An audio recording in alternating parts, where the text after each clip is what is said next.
झेंडावंदनाचा कार्यक्रम आयोजित केला होता, त्याबद्दल मी सगळ्यांचं मनपूर्वक आभार व्यक्त करतो। इथे जमलेल्या मुलांना आणि सगळ्यांना आपण या भारत देशामध्ये स्वतंत्र देशामध्ये राहत असलेल्या सगळ्या नागरिकांना आमच्या वतीने खूप खूप शुभेच्छा।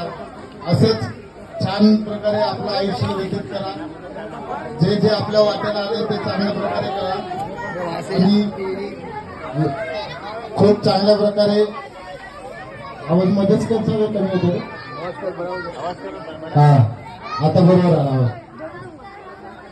सगळ्यांना आज इथे झेंडावंदन केल्याबद्दल खूप खूप शुभेच्छा।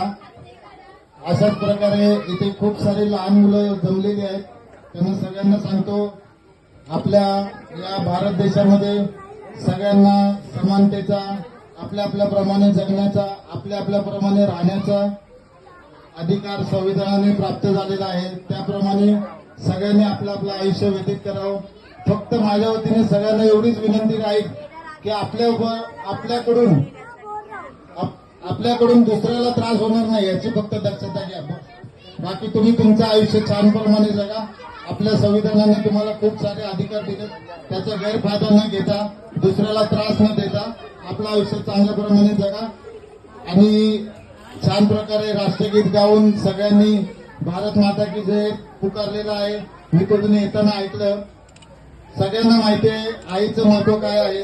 प्रत्येकाच्या घरी आपल्या आपल्या घरी आई आहे, अम्मी है, मम्मी है, आई की नहीं सगळ्यांच्या घरी।